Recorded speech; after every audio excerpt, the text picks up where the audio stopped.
Assalamualaikum warahmatullahi wabarakatuh. Saya Nurul Setiawati, NIM T 2019-1092. Di sini saya akan menjelaskan tentang sosiologi pendidikan, baik dari segi pengertian, konsep, ruang lingkup, manfaat, peranan, tujuan, dan seberapa pentingkah sosiologi untuk pendidikan itu sendiri. Yang pertama, saya akan menjelaskan tentang pengertian sosiologi pendidikan. Sosiologi pendidikan berasal dari dua suku kata, yakni sosiologi dan pendidikan. Sosiologi itu sendiri berarti sosios dan logos, yang berarti masyarakat, juga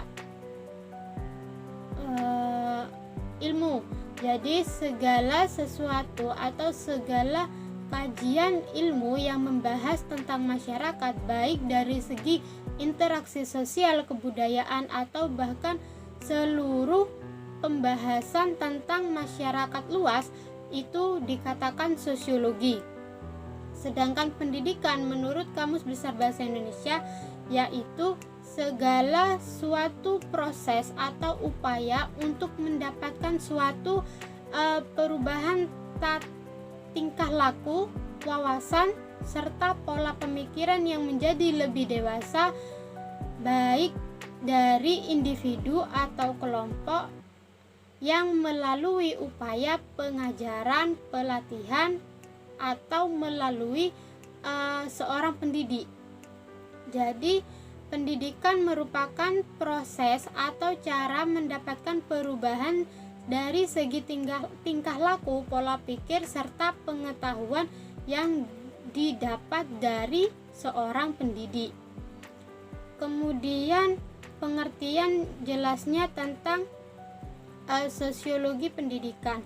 Sosiologi pendidikan yaitu pendidikan yang merupakan kajian tentang masalah-masalah pendidikan dengan menggunakan pendekatan sosiologi. Artinya, sosiologi sebagai ilmu yang membicarakan tentang manusia dan dinamika yang terjadi di dalam berkewajiban menelaah masalah-masalah dalam dunia pendidik dengan menggunakan teori-teori sosiologi, karena di sekolah terdapat sistem sosial kelompok dan ada interaksi sosial yang tentunya hal itu menjadi salah satu kajian ilmu sosiologi. Jadi pada hakikatnya belajar sosiologi adalah belajar komunikasi. Oleh karena itu pembelajaran sosiologi diarahkan untuk meningkatkan kemampuan peserta didik dalam hal komunikasi dengan lingkungannya, serta meningkatkan kemampuan memperluas wawasan sosial yang baru.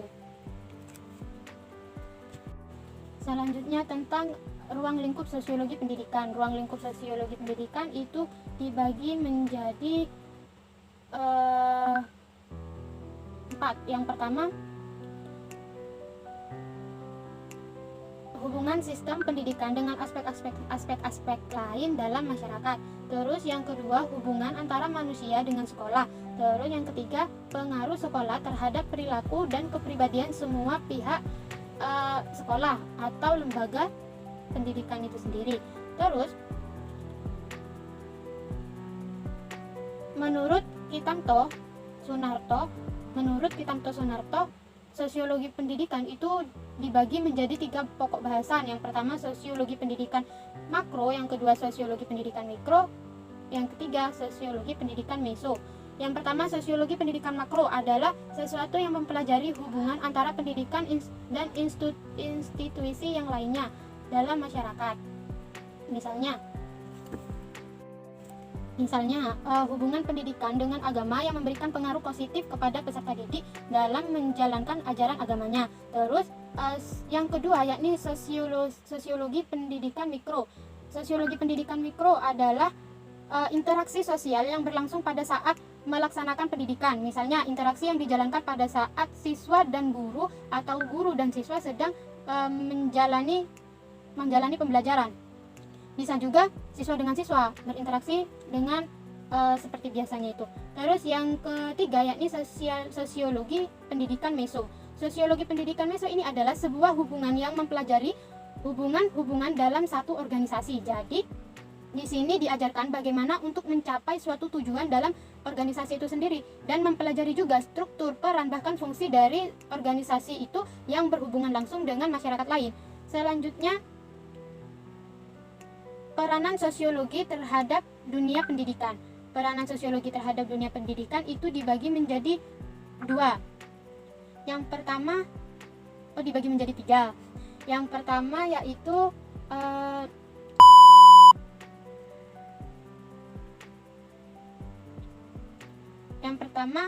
sekolah sebagai organisasi. Jadi sekolah merupakan sarana yang sangat penting dalam dunia pendidikan. Maka dari itu patut untuk menjadi suatu organisasi yang dapat dimanfaatkan atau dikelola dengan baik dalam lembaga pendidikan itu sendiri. Dengan demikian, analisa yang dapat diberikan dalam mengamati keberadaan sekolah sebagai lembaga formal dalam kegiatan pendidikan, terdapat beberapa persoalan sebagai berikut. Yang pertama, penafsiran terhadap banyak konsep tujuan organisasi. Terus yang kedua, banyaknya persoalan di sekitar orientasi lintas posisi secara efisien dan efektif. Selanjutnya yang kedua yaitu tentang kelas sebagai suatu sistem sosial.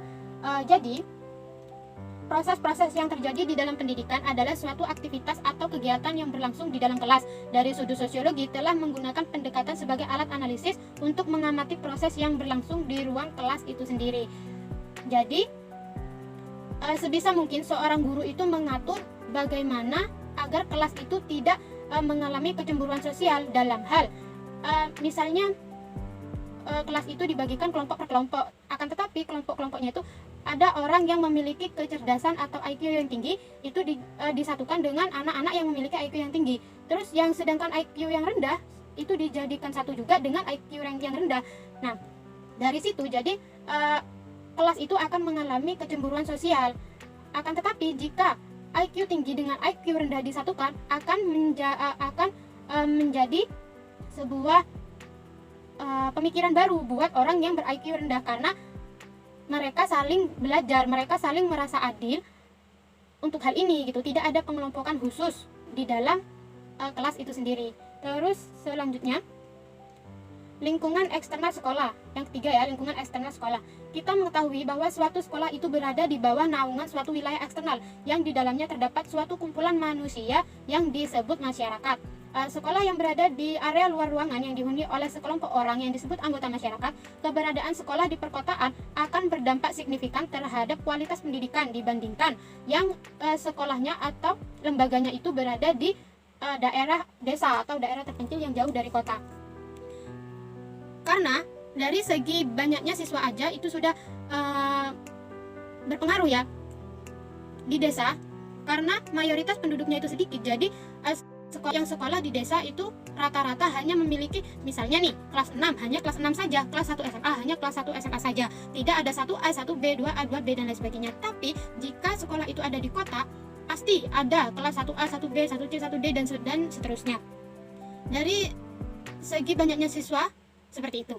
Dari segi sarana prasarana juga, karena di dalam kota, di sekitar kota, sarana prasarana untuk pendidikan itu sangatlah mudah untuk dijangkau. Misalnya wifi, jaringan internet untuk sekolah online kali ini ya, kita sangat membutuhkan jaringan internet yang stabil, yang bagus. Dalam kalau di kota, kita berada di lingkungan kota yang memiliki sinyal yang bagus, jadi tahap pengiriman tugas dan guru juga mengirimkan nilai kepada kurikulum itu cepat gitu. Sedangkan yang berada di desa itu pengirimannya sedikit sulit seperti itu. Jadi dari perkembangan yang signifikan antara sekolah di desa dan sekolah di kota. Untuk kualitas manusianya, untuk kualitas masyarakatnya, sekolah di desa dengan sekolah di kota itu sama saja. Tergantung dari manusia atau masyarakat itu sendiri. Kemudian manfaat sosiologi pendidikan. Manfaat sosiologi pendidikan menurut Gunawan itu pakar sosiologi yang mengemukakan manfaat sosiologi dalam kehidupan sehari-hari. Manfaat sosiologi dalam kehidupan sehari-hari yang pertama yaitu satu, untuk suatu pekerjaan sosial. Sosiologi pendidikan sangatlah banyak digunakan menggambarkan suatu pengertian penjelasan tentang masalah-masalah sosial, asal mula terjadinya sumber, kemudian proses-prosesnya dan lain sebagainya. Dengan gambaran seperti itu bisa dicari sesuatu cara pendekatan dalam menghadapi atau mengatasi masalah sosial yang terjadi secara cepat. Jadi buat pekerja sosial itu sosiologi pendidikan itu sangat penting karena sangat bermanfaat, karena kita kerja untuk masyarakat, sedangkan ilmu masyarakat itu berasal dari sosiologi pendidikan. Jadi sosiologi pendidikan itu sangat-sangatlah bermanfaat untuk pekerja sosial. Kemudian yang kedua, manfaat yang kedua yaitu untuk suatu pembangunan yang sudah ada pada umumnya.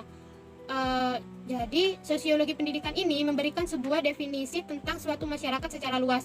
Dengan begitu, peran perencanaan maupun pelaksanaan dari suatu pembangunan bisa mencari pola suatu pembangunan yang paling sesuai agar bisa mencapai suatu keberhasilan. Jadi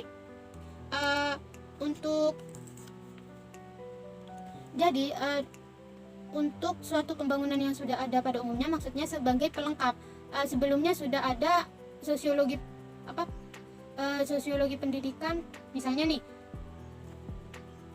kebutuhan maupun tuntutan dari suatu masyarakat setempat. Dengan begitu pelaksanaan pembangunan itu sesuai. Misalnya sebelumnya sudah ada pembangunan A, misalnya pembangunan A itu sudah ada. Untuk sebagai pelengkap atau menambah agar pembangunan si A ini jauh lebih bagus, jauh lebih sesuai dari pembangunan sebelumnya. Jadi seperti itu. Terus pada intinya manfaat yang satu ini yaitu sebagai penyempurna dari yang sebelum-sebelumnya, seperti itu. Terus kemudian tujuan sosiologi pendidikan ya. Tujuan sosiologi pendidikan menurut Nasution dibagi menjadi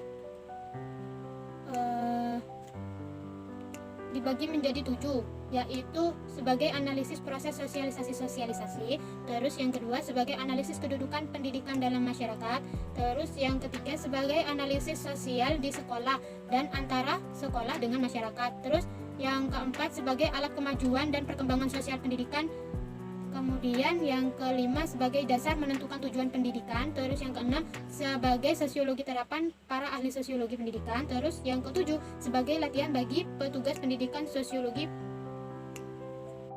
Di sini saya akan menjelaskan yang pertama saja, yakni sebagai analisis proses sosialisasi. Itu merupakan suatu hal yang sangat penting bagi keberlangsungan hidup antara sesama manusia, karena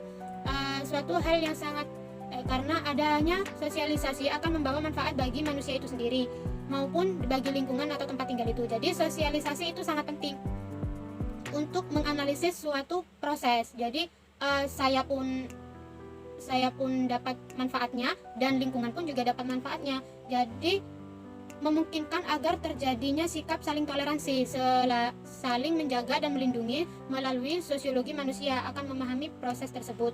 Jadi seberapa pentingnya sih sosiologi pendidikan itu? Sosiologi pendidikan ini merupakan aktivitas pendidikan yang sangat erat hubungannya dengan masyarakat. Sementara masyarakat senantiasa berubah sejalan dengan perkembangan ilmu pengetahuan dan teknologi yang terjadi. Jadi sebagai calon seorang guru, alangkah baiknya dan sangat-sangatlah perlu untuk mempelajari sosialisasi pendidikan, karena kita menerima siswa baru, kita juga harus tahu siswa itu seperti apa, masyarakat itu seperti apa. Dengan belajar sosiologi pendidikan, kita paham, kita tahu apa yang harus kita lakukan agar siswa tersebut lebih baik dari siswa sebelumnya. Jadi seperti itu. Menurut saya sangat-sangatlah penting untuk mempelajari sosiologi pendidikan atau sosiologi buat pendidikan, itu sangat penting. Jika kita tidak paham apa itu tentang sosiologi, kita sangat sulit untuk berinteraksi. Jadi proses belajar mengajar atau proses selama pendidikan itu akan canggung, bahkan bisa dikatakan bukan pembelajaran, seperti itu. Cukup sekian penjelasan dari saya, kurang lebihnya mohon maaf. Assalamualaikum warahmatullahi wabarakatuh.